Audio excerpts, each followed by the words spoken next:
Olá,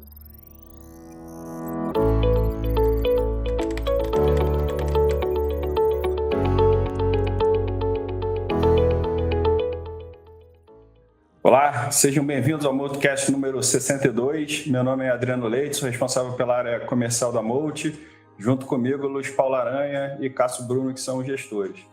Hoje é dia 8 de novembro de 2024, agora horário preciso, 11 horas da manhã e 15 minutos. Vamos dar início aqui ao Multicast. Hoje vamos tentar fazer um negócio um pouco mais interativo aí, e fazendo um formato aí um pouco de debate. Acho que tem bastante tema aí para a gente tratar, desde lá de fora e até aqui no Brasil, tanto sob perspectiva top-down, né, de preço mais macro, né, mas também a gente está vindo aí de uma safra de resultados, tanto lá fora quanto aqui no Brasil. Vou chamar o Cássio aqui para a gente começar. Cássio, acho que assim, a primeira coisa mais fresca aí é a eleição americana, né, que vem fazendo aí bastante preço, né? Bom, vamos lá, Adriana. Acho que a primeira coisa para se falar da eleição americana, a gente vinha, antes da eleição, trabalhando as probabilidades. Então, o mercado tinha uma probabilidade maior do Trump do que da Harris, e as probabilidades de ser o que eles chamam de sweep, que é a varrida, né, que é todas as casas indo para um lado ou para o outro, era uma probabilidade baixa. O mercado tinha algo como 15% mais ou menos dos republicanos levando tanto o Senado, a Câmara, quanto a presidência. Então, quando a gente olha a eleição americana, o mais importante a se falar é o nível de consenso na sociedade americana do projeto do Trump. Então, o que vis-a-vis o projeto da Harris? Isso, de certa maneira, é muito importante, é um aspecto que vem do mundo inteiro, mas acho que assim vamos lembrar, talvez, as três pautas principais do Trump, né? A primeira, ela vem em imigração. Então, o Trump fala muito sobre fechar as fronteiras. Então, essa é bem importante. Então, o debate dos últimos anos da economia veio de entrar muita gente nos Estados Unidos, muito imigrante legal, algo como 3 milhões de pessoas, e agora você fechar um pouco essa porta. Ainda vamos ver o que vai acontecer. Esse é o primeiro debate. O segundo debate, que é bastante importante, é o debate de desregulamentação da economia. Então, ao longo dos últimos anos, a economia americana ficou muito regulamentada. Aí o Elon Musk está ali junto com o Trump, mas para soltar um foguete lá da SpaceX, precisa de 200 aprovações. E o que o Trump tem falado é desregulamentar um pouco a economia americana, e o mercado tradou bastante isso. E a terceira parte, bem importante, vem na parte de geopolítica, que é o impacto da relação Estados Unidos-China, as suas proxies, né? Então, Irã, a guerra da Ucrânia e Rússia, como isso vai desenrolar. E o debate aqui tem vários aspectos. Um deles é corrigir, consertar, terminar com a guerra da Ucrânia.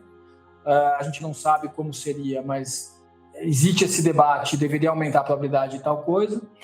E a segunda parte, que é muito importante nos mercados, é a relação com a China e Taiwan, nessa questão aí dos mercados. Então, acho que assim, o impacto é grande, é muito consenso na economia americana, ele vai ter poder para fazer o que ele achar que faz sentido. Aí a aposta que a gente tem é que o Trump é racional, tem uma equipe boa, e tem um impacto global, né? E no Brasil...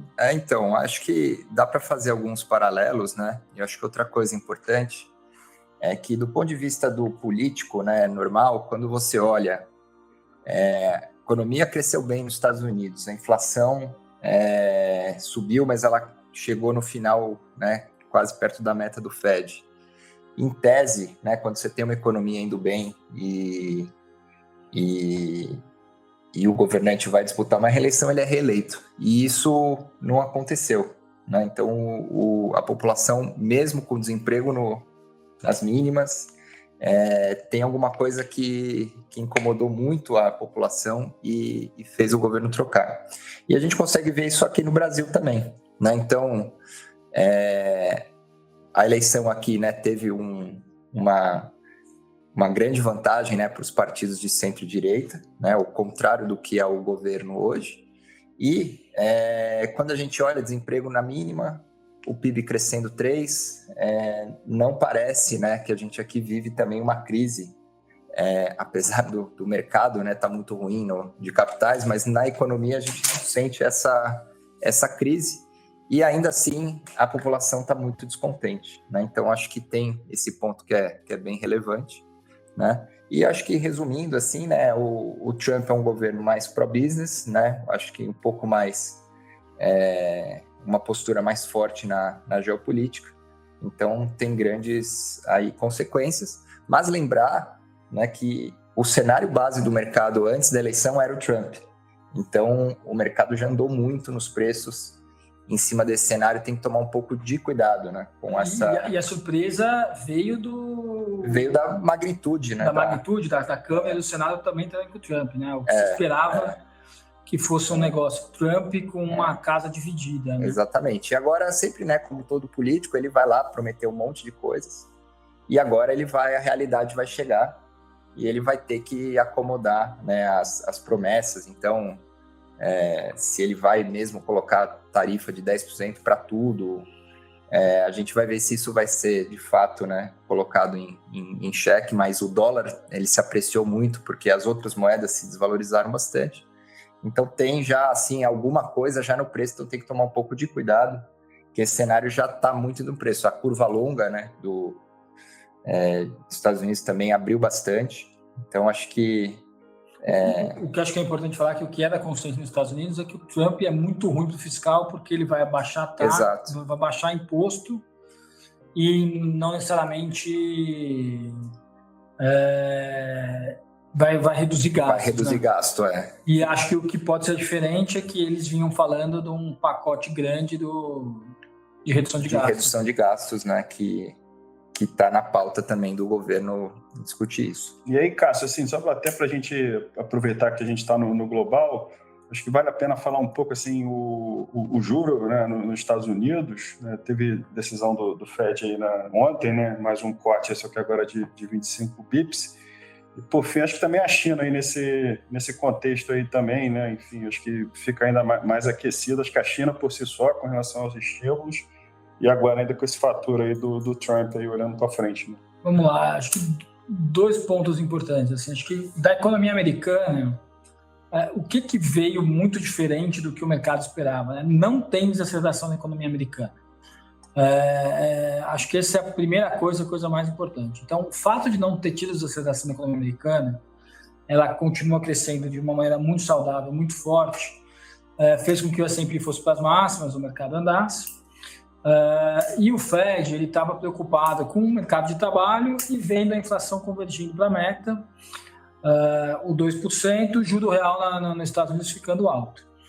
E aí quando o Fed, que tem o mandato duplo, né, inflação e economia, ele olhou e falou, opa, a inflação está indo para próximo da meta, meu juro real está ficando alto, portanto eu tenho espaço de reduzir os juros. Então, ele deu uma de 55, deu uma de 25. O que parece... 50. Desculpa, uma de 50 e uma de 25. E o que parece é que não tem espaço para uma queda muito expressiva dos juros americanos, além de mais 2 ou 3 ali de 25. Então, o debate que tem no mundo e o debate que o Fed fez ontem na decisão qual que é a taxa neutra de equilíbrio da economia americana e é onde deveria parar o juro agora. Não deveríamos estar nem estimulativo nem restritivo, porque a gente cresce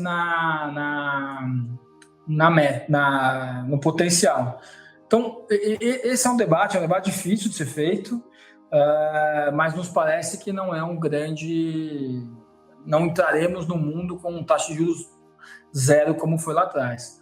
O que para mercados emergentes e para o mundo não é uma ótima notícia, é uma notícia que o mercado tentou no começo comprar,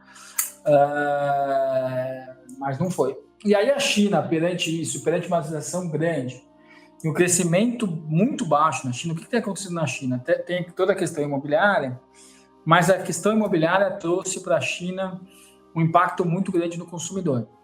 Então, o crescimento nominal chinês hoje, ele é abaixo dos 5%, porque a China vive uma deflação e você tem um problema do consumidor local não consumindo.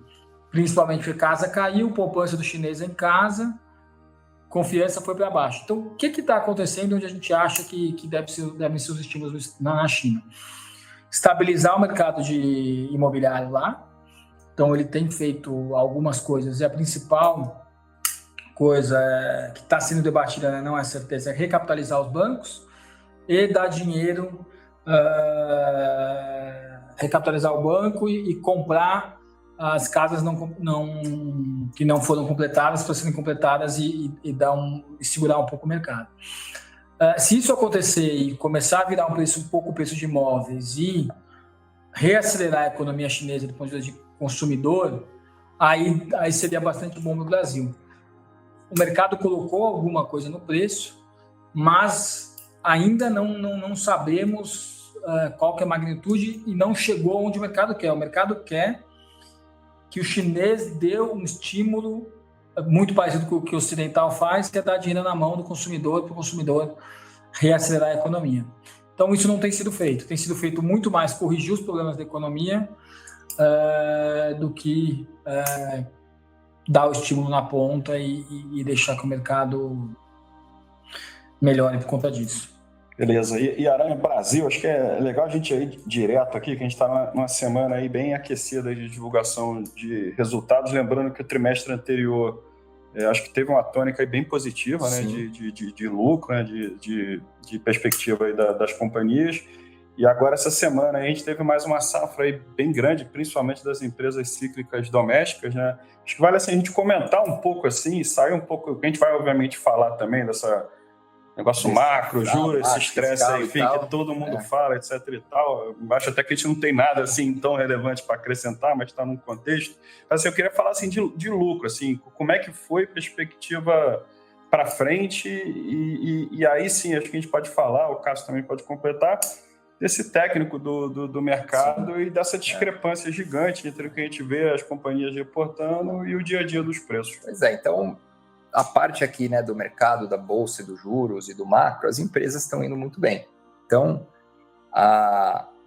tanto não só na parte das cíclicas, mas na parte em todos os setores, né? Mesmo as empresas, né, de petróleo, de celulose, as empresas estão indo bem.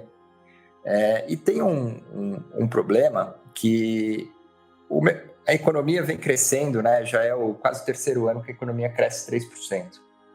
Mas dado toda essa preocupação fiscal, né, a inflação acelerando e o BC voltando a aumentar juros, isso gerou não só uma crise de confiança no mercado, mas está gerando também uma questão nas companhias, que as companhias não estão também expandindo. Então, a gente está notando CAPEX para baixo, melhora de margem, melhora de custo. Mas, o que acontece? Os lucros estão subindo, geração de caixa subindo, as empresas pagando dívida, mas o mercado não trata essa expansão e essa rentabilidade como recorrente, porque o mercado está vendo que lá na frente, ou a inflação vai começar a subir, o juro vai ficar mais restritivo, a atividade vai cair, né? Então, apesar de todo esse crescimento de lucro que a gente está vendo, e não está pouco, o múltiplo caiu muito, né? Dado o custo de capital elevado e dado o contexto de que está sempre se esperando que no ano que vem vai piorar, né? Então, a gente não paga a recorrência do que está acontecendo, né? Então, a gente viu claramente um ano em que houve uma expansão, né, de crédito importante, né? Mas a gente já começa a ver tanto o discurso dos bancos como o discurso das varejistas que dão crédito, falando, olha, eu expandi. Então, a gente está vendo, né, expansão de crédito com inadimplência para baixo, mas agora na ponta, os agentes receosos em darem mais crédito, dado o cenário mais apertado, né? Então, a gente está nessa. Os fundamentos são muito bons, né, das empresas, mas quando a gente vê o filme, fica um pouco mais apreensivo. E aí junta todo um contexto que os Estados Unidos muito forte, dólar forte, China muito fraca, e o Brasil uma proxy de China, e aqui ainda uma indústria com muito resgate, que gera um técnico péssimo, né, E é importante comentar que, por exemplo, os estrangeiros, ao longo dos últimos 10 anos, 20 anos, eles sempre foram net compradores de Brasil. Isso. Tiveram poucos anos que os estrangeiros não compraram no Brasil. Quais foram esses anos? E é importante. Os 2 anos anteriores foram 19 e 20, ou 18 e 19, ali quando o mercado foi para as máximas, o juro no Brasil caiu, o brasileiro ficou muito otimista, o estrangeiro foi vendedor, por valuation em moeda, e esse ano. Então, quando você olhar historicamente, o estrangeiro é comprador de Brasil, porque o Brasil tem uma história, em tese tinha uma história de crescimento e de retorno. Agora, é a primeira vez que a Bolsa está ficando, em tese, barata e o estrangeiro está vendendo, o que nos denota o fato de que o estrangeiro está com muito medo da moeda. Então, se ele não tivesse medo da moeda brasileira, é a hora de comprar o Brasil. Acho que essa é uma coisa importante. E outra coisa que é legal comentar de Brasil, que é diferente do que acontece normalmente, o juro sobe, né? O lucro cai, o múltiplo das empresas fica alto, e aí depois o juro cai e a bolsa anda com o lucro mais alto. Então, o que está acontecendo aqui?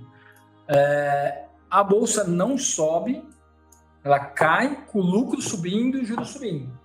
Então, a bolsa está ficando barata por 2 motivos. Um, porque o juro está alto, e 2, porque o lucro cresceu muito mais do que todos os outros ciclos.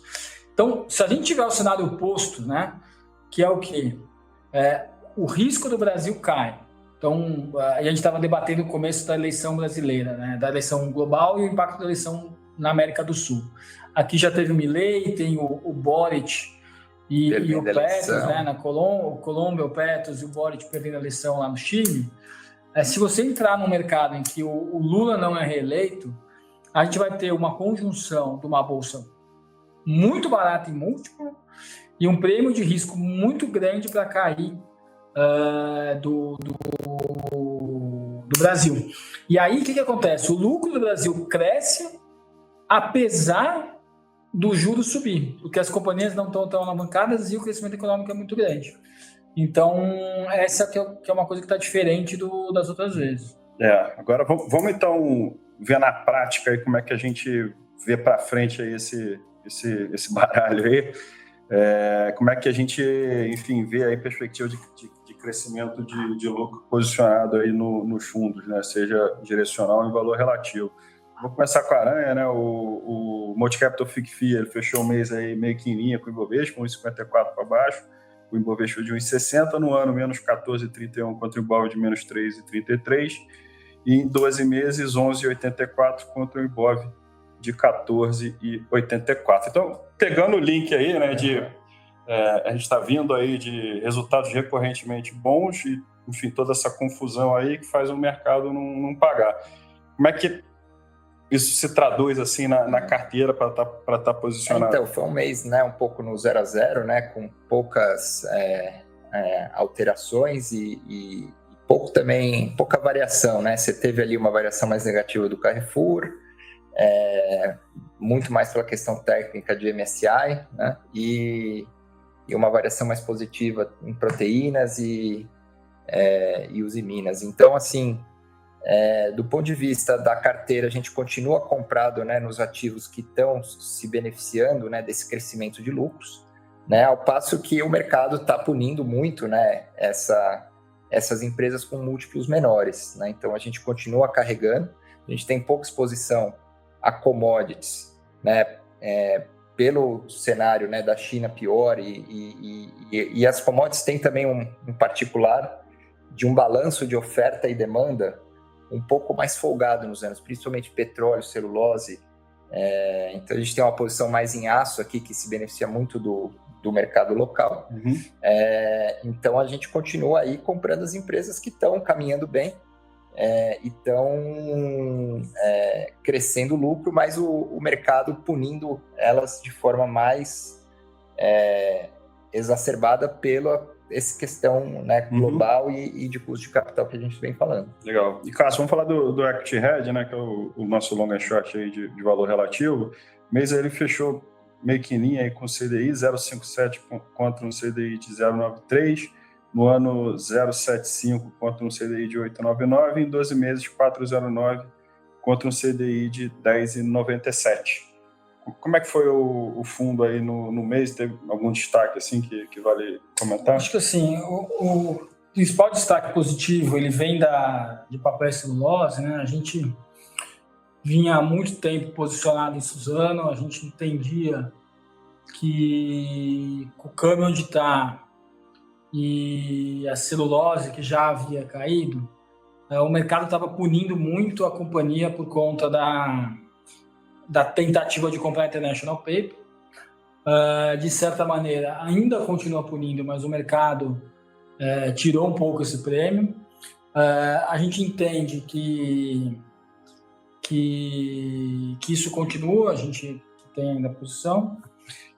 Assim, outro destaque positivo foi no setor financeiro, né? O setor financeiro, a gente pegou o Bradesco mês passado, né? Então o Bradesco veio muito bem. A gente reduziu bastante essa posição, praticamente zerou ao longo do mês passado. E aí teve um destaque negativo em Carrefour. O Carrefour vem sofrendo operacionalmente um pouco mais do que a gente imaginava. E o Carrefour tem uma questão que ele vai sair dos principais índices globais, um dos principais índices globais, que é o MSCI, e o mercado está muito técnico, né? Então, a dificuldade que a gente está enxergando de tradear no mercado atual é que os horizontes são muito curtos, então os movimentos são muito grandes, os horizontes muito curtos, e pequenos fluxos fazem grande diferença sem grandes mudanças de fundamento. Então, o que a gente está tentando navegar é isso. A gente continua mantendo o fundo mais defensivo, mas essa parte técnica tem sido muito dominante. Beleza, e para fechar aí, vamos falar do Multi Capital Long Bias, abordando até mais o direcional dele, né? No mês ele fechou menos 0,64, no ano menos 8,08, em 12 meses 9,42%. O Long Bias, o que a gente fez? A gente veio comprado nos Estados Unidos, né? A gente tinha S&P, uns 10% do fundo, e vinha um pouco abaixo do neutro em Brasil. O que a gente fez com o Trump e depois que aconteceu, a gente vendeu os Estados Unidos, a gente reduziu esse risco, né? A gente acha que o mercado lá no curto prazo andou bem, não temos grandes pessimismos nos Estados Unidos, mas a gente acha que andou bem. Em Brasil a gente está mais neutro, então a gente reduziu o underweight em relação ao nosso neutro, está mais ou menos 50% comprado, mas ainda muito inseguro assim com o Brasil. A gente é um pouco o que eu falei antes, muito barato. Qualquer entrega do governo poderia melhorar muito, mas o que a gente está vendo é o governo não querendo entregar. Beleza. Acho que, enfim, abordamos aí bastante tema, né? Bastante temas. Acho que os próximos meses aí a gente vai, enfim, começar a desmiuçar um pouco mais aí essas questões macro, né? Como as coisas vão comportando lá fora e aqui, e o resultado aí das companhias dentro desse contexto aí que a gente falou. Bom, queria agradecer aí o Cássio Aranha e a todos os que tiveram a oportunidade de nos ver e ouvir, e até o próximo Multicast. Obrigado e bons investimentos.